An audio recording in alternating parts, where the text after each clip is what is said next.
हाय, मैं हूँ रवि रंजन और ये है मेरा YouTube channel I am physics. इस वीडियो में हम बात करने वाले हैं सॉलिड एंगल की। इस कंसेप्ट का यूज़ करके फिजिक्स में कई प्रॉब्लम्स को हम मैजिकल तरीके से सॉल्व कर सकते हैं। इस वीडियो में सबसे पहले हम सॉलिड एंगल को डिफाइन करेंगे, उसके बाद सॉलिड एंगल की कुछ प्रॉपर्टीज़ के बारे में समझेंगे।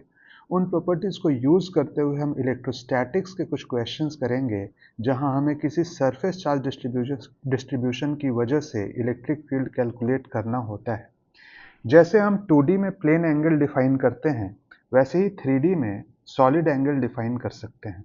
तो मान लेते हैं कि एक लाइट सोर्स S है, जिससे कोनिकल शेप में लाइट रेज निकल रही हैं। अगर हम उस लाइट सोर्स से r डिस्टेंस पे रेज के परपेंडिकुलर एक स्क्रीन रखें, तो उसका एरिया dA इल्यूमिनेट होगा। ये एरिया dA r स्क्वायर के प्रोपोर्शनल होगा। सॉलिड एंगल की डेफिनेशन इसी बात पे बेस्ड है। dA और r स्क्वायर के रेशियो को हम solid angle d omega subtended by this area at this point कहते हैं। चलिए सॉलिड एंगल को फॉर्मली डिफाइन करते हैं। ये एक कर्व्ड सरफेस है। हमें पता लगाना है कि एक कर्व्ड सरफेस पॉइंट O पे क्या सॉलिड एंगल सबटेंड कर रहा है।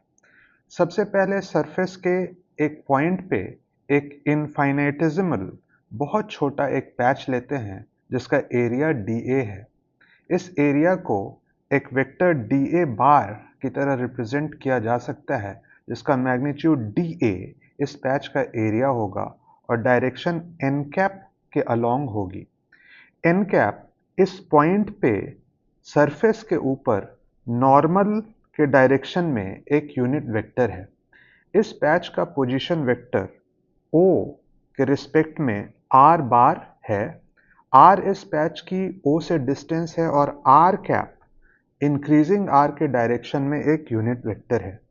ये पैच पॉइंट O पे solid angle d omega subtend करता है, जिसे हम डिफाइन करते हैं d omega is equal to radial component of area vector upon distance r square. इसे हम लोग dA bar dot r cap भी लिख सकते हैं, radial component of area vector को, और अपॉन r स्क्वायर।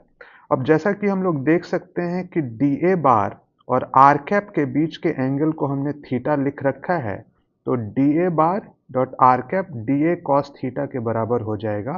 तो solid angle d omega dA cos theta by r square के बराबर हो जाएगा। इस पूरे सरफेस के द्वारा O पे सबटेंड किए गए सॉलिड एंगल के एक्सप्रेशन के लिए हमें इस पूरे सरफेस पे इंटीग्रेट करना होगा। तो overall solid angle subtended by this surface at point O को हम लोग डिफाइन कर सकते हैं d omega and its integral over the whole surface.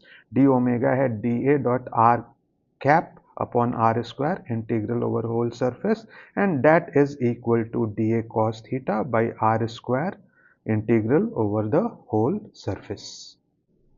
इस definition का यूज करके हम solid angle subtended by a spherical shell at its center निकाल सकते हैं। definition से हम लिख सकते हैं d omega is equal to dA cos theta by r square।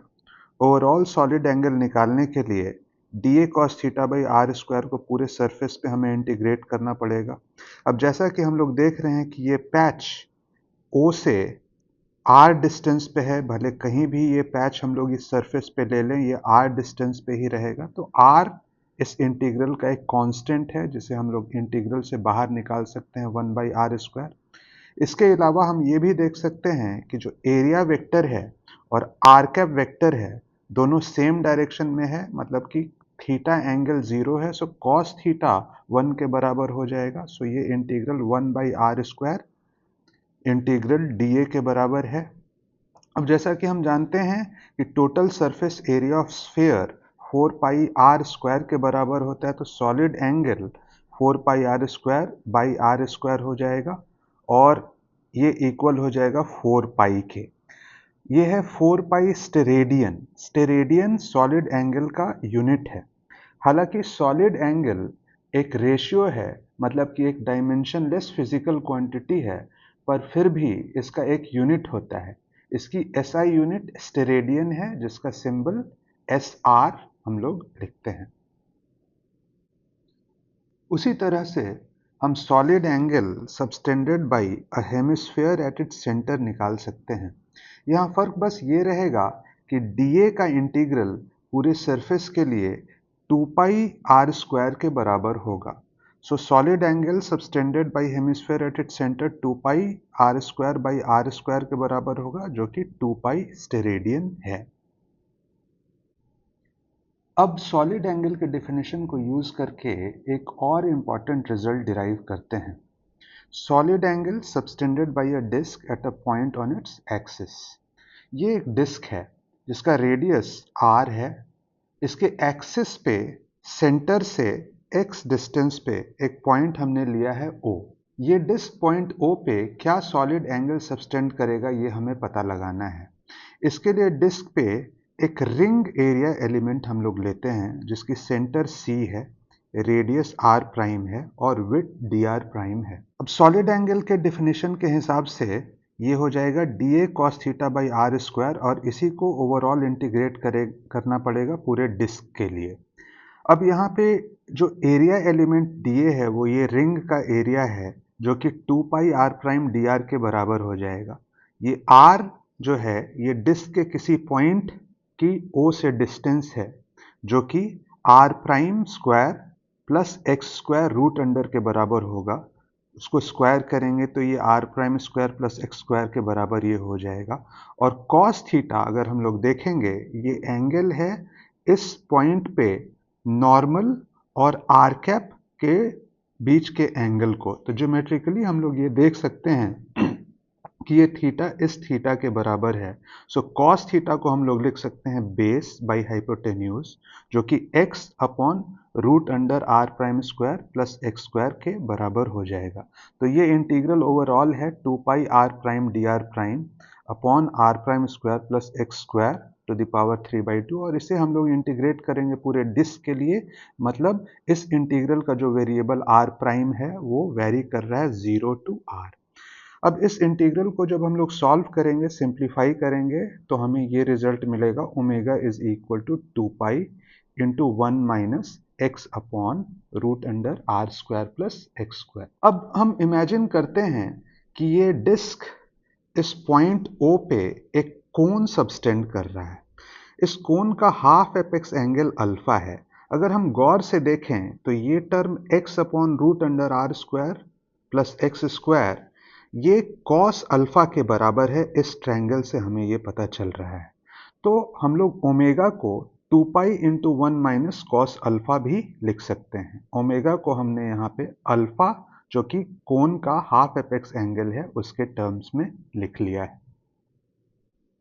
अब एक बहुत ज़रूरी ऑब्जर्वेशन, यहाँ हमने दो एरिया एलिमेंट dA1 और dA2 लिया है।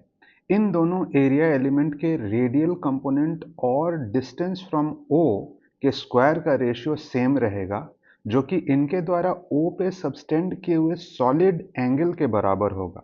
इसलिए हम लिख सकते हैं d omega is equal to dA1 dA1 का रेडियल कंपोनेंट है upon r1 square. r1 dA1 की O से डिस्टेंस है is equal to dA2 dA2 की रेडियल कंपोनेंट है upon r2 square. r2 element का O से डिस्टेंस है।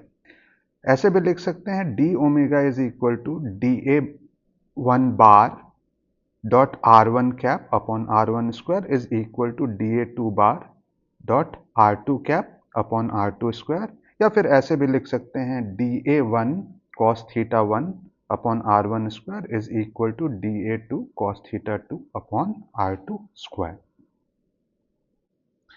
अब इसी ऑब्जर्वेशन की मदद से हम पता लगाते हैं solid angle subtended by an infinite plane. ये एक इनफाइनाइट प्लेन है और O उसके पास एक पॉइंट है। इनफाइनाइट प्लेन जो पॉइंट O पे सॉलिड एंगल सबटेंड कर रहा है वो हमें पता लगाना है। उसके लिए हम एक हेमिस्फेयर इमेजिन करते हैं जिसकी सेंटर O पे है।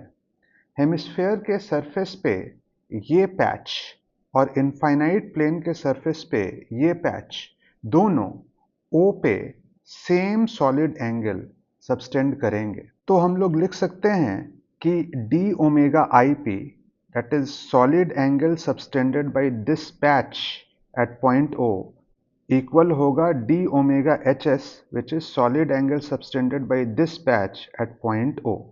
और हम ये भी कह सकते हैं कि इनफाइनाइट प्लेन पे किसी भी पैच के करस्पॉन्डिंग हमें हेमिस्फेयर पे भी एक पैच मिलेगा। तो जब हम डी ओमेगा आई पी और डी ओमेगा एच एस को इंटीग्रेट करेंगे, डी ओमेगा आई पी को पूरे इनफाइनाइट प्लेन पे इंटीग्रेट करेंगे और डी ओमेगा एच एस को पूरे हेमिस्फेयर पे इंटीग्रेट करेंगे, तो ये दोनों टर्म भी एक दूसरे के इक्वल होंगे। अब इसका integral omega I P, that is the total solid angle subtended by the infinite plane at point O होगा, और ये ओमेगा एच एस जो कि इस हेमिस्फेयर के द्वारा पॉइंट O पे सॉलिड एंगल जो सबटेंड किया जा रहा है उसके बराबर होगा। और हम ऑलरेडी ये रिजल्ट डिराइव कर चुके हैं, ओमेगा एच एस 2 पाई के बराबर होगा, जिससे हम लोग ये कह सकते हैं कि ओमेगा आई पी भी 2 पाई के बराबर ही होगा। अब सॉलिड एंगल की जो प्रॉपर्टीज़ हमने सीखी है उसकी मदद से इलेक्ट्रोस्टैटिक्स में कुछ सरफेस चार्ज डिस्ट्रीब्यूशन की वजह से इलेक्ट्रिक फील्ड के एक्सप्रेशन डिराइव करते हैं। तो ये है पहला एग्जाम्पल। ये एक यूनिफॉर्मली चार्ज्ड इनफाइनाइट प्लेन है जिसकी सरफेस चार्ज डेंसिटी सिग्मा है। इसकी वजह से हमें पॉइंट O पे इलेक्ट्रिक फील्ड का एक्सप्रेशन लिखना है। O पे इलेक्ट्रिक फील्ड निकालने के लिए हमें प्रिंसिपल ऑफ सुपरपोजिशन का यूज़ करना होगा। सरफेस पे एक एरिया एलिमेंट dA लेते हैं, इस पे चार्ज dQ सिग्मा dA के बराबर होगा। मान लेते हैं कि ये एरिया एलिमेंट O से R डिस्टेंस पे है, या इस एरिया एलिमेंट की पोजीशन वेक्टर O के रिस्पेक्ट में R बार है। तो dQ की वजह से O पे electric field dE dQ upon 4 pi epsilon naught R square के बराबर होगा। dQ चूंकि सिग्मा dA है, so dE sigma dA upon 4 pi epsilon naught R square के बराबर हो जाएगा। सिचुएशन की सिमेट्री से हम कह सकते हैं कि O पे नेट इलेक्ट्रिक फील्ड सरफेस पे नॉर्मल के अलोंग होगा, इसलिए O पे नेट इलेक्ट्रिक फील्ड निकालने के लिए हमें DE का नॉर्मल के अलोंग कंपोनेंट लेना होगा और पूरे सरफेस के लिए इंटीग्रेट करना होगा। तो हम लिख सकते हैं E is equal to integral of DEN for the whole surface. अगर R बार नॉर्मल के साथ थीटा एंगल बना रहा है तो DE वेक्टर भी नॉर्मल के साथ थीटा एंगल ही बनाएगा, इसलिए हम लोग DEN को DE cos थीटा भी लिख सकते हैं। अब DE हम जानते हैं कि sigma DA upon 4 pi epsilon naught R square के बराबर है, and that multiplied with cos theta. अब इसे हम पूरा सरफेस पे इंटीग्रेट करते हैं तो ये sigma by 4 pi epsilon not तो कांस्टेंट है, ये इंटीग्रल के बाहर आ जाएगा और इंटीग्रल के अंदर ये term DA cos theta by R square बच जाएगा। अब क्या ये इस टर्म को हम लोग पहचानते हैं DA cos theta by R square? हाँ बिल्कुल, ये इस पैच के द्वारा O पे सबटेंड किया हुआ सॉलिड एंगल d ओमेगा है। सो जब ये d ओमेगा को हम लोग पूरे सरफेस पे इंटीग्रेट करेंगे तो पूरे सरफेस के द्वारा पॉइंट O पे ये जो सॉलिड एंगल सबटेंड किया जा रहा है इनफाइनाइट सरफेस के द्वारा वो हमें मिल जाएगा, और ये रिजल्ट हम लोग ऑलरेडी डिराइव कर चुके हैं। ये 2 पाई के बराबर होता है, तो electric field sigma upon 4 pi epsilon naught into 2 पाई के बराबर हो जाएगा, जो कि इक्वल है सिग्मा अपॉन 2 एप्सिलॉन नॉट के। ये एक बहुत ही फेमस रिजल्ट है। Infinite layer of surface charge की वजह से electric field sigma by 2 epsilon not के बराबर होता है। अब एक और प्रॉब्लम जहां हम यूनिफॉर्म सरफेस चार्ज डिस्ट्रीब्यूशन की वजह से इलेक्ट्रिक फील्ड निकालेंगे। ये एक हेमिस्फेरिकल सरफेस है जिस पे uniform surface charge density sigma है। इसकी वजह से इसके एक्सिस के पॉइंट O पे हमें इलेक्ट्रिक फील्ड निकालना है। फिर से हम प्रिंसिपल ऑफ सुपरपोजिशन का यूज करेंगे। सरफेस पे एक एरिया एलिमेंट DA लेते हैं, तो चार्ज एलिमेंट सिग्मा DA के बराबर हो जाएगा। ये एलिमेंट की पोजीशन वेक्टर O के रिस्पेक्ट में R बार है, और ये एलिमेंट की डिस्टेंस O से R है। इस एलिमेंट की वजह से O पे electric field DE dq upon 4 pi epsilon not R square के बराबर होगा, जो कि हम लोग लिख सकते हैं sigma DA upon 4 pi epsilon not R square. Again symmetry से हम कह सकते हैं कि O पे net electric field axial direction में होगा, इसलिए O पे नेट इलेक्ट्रिक फील्ड निकालने के लिए DE का एक्सियल कंपोनेंट लेकर के इंटीग्रेट करना होगा। तो हम लोग नेट इलेक्ट्रिक फील्ड के लिए लिख सकते हैं DE इंटीग्रल। अब ये DE integral DE cos theta के बराबर होगा। यहाँ पे ये एंगल थीटा, ये DE और ये एक्सिस के बीच का एंगल है। तो हम नेट इलेक्ट्रिक फील्ड अब लिख सकते हैं sigma by 4 pi epsilon not, तो कांस्टेंट है, और इंटीग्रल के अंदर DA cos theta by R square term बच जाएगा, जिसे हमें पूरे हेमिस्फेयर पे इंटीग्रेट करना होगा। अब यहाँ इस सिचुएशन की ज्योमेट्री को अगर हम लोग ध्यान से देखें तो ये ट्रायंगल को ऑब्जर्व करें जरा हम लोग। ये पैच की जो डिस्टेंस C से है वही इस पॉइंट O की डिस्टेंस C से है, तो ये ट्रायंगल एक आइसोसेलेस ट्रायंगल है। मतलब कि इसका ये बेस एंगल थीटा और ये बेस एंगल भी थीटा ही होगा, इक्वल होगा। इसका मतलब ये है कि जो ये इलेक्ट्रिक फील्ड वेक्टर एक्सिस के साथ जो एंगल ये थीटा बना रहा है, वही एंगल ये एरिया वेक्टर यहाँ नॉर्मल के साथ बना रहा है। तो ये कॉस थीटा जो हमने लिख रखा है, इसमें थीटा ना केवल इलेक्ट्रिक फील्ड का एक्सिस के साथ एंगल है, बल्कि ये DA वेक्टर का नॉर्मल के साथ एंगल भी है। सो ये DA cos theta by R square इस पैच के द्वारा इस पॉइंट O पे सबटेंड किया हुआ सॉलिड एंगल हो गया। अब इसी को जब हम पूरे हेमिस्फेयर के अबाउट इंटीग्रेट करेंगे तो ये term solid angle subtended by the hemisphere at point O के बराबर हो जाएगा। अब हम लोग ये देख चुके हैं कि ये हेमिस्फेयर जो सॉलिड एंगल सबटेंड करेगा पॉइंट O पे, सेम सॉलिड एंगल ये डिस्क भी पॉइंट O पे सबटेंड करेगा। तो हमने लिख दिया है ये sigma upon 4 pi epsilon not DA cos theta by R square, जो कि सॉलिड एंगल सबटेंडेड है ये डिस्क के द्वारा। अब हम लोग एक रिजल्ट डिस्क का ऑलरेडी डिराइव कर चुके हैं कि सॉलिड एंगल और प्लेन एंगल का रिलेशनशिप। तो solid angle subtended by this disc जो हो जाएगा इस पॉइंट O पे, वो pi into 1 minus cos alpha. अब ये एंगल अल्फा जो है ये पाई बाई 4 के बराबर है, तो हम लोग ये रिजल्ट अब लिख सकते हैं sigma upon 4 pi epsilon naught into 2 pi into 1 minus cos pi by 4। Cos pi by 4 1 by root 2 के बराबर है। तो ये फाइनल आंसर जो हमारा आ गया वो है sigma upon 2 epsilon naught into 1 minus 1 by root 2।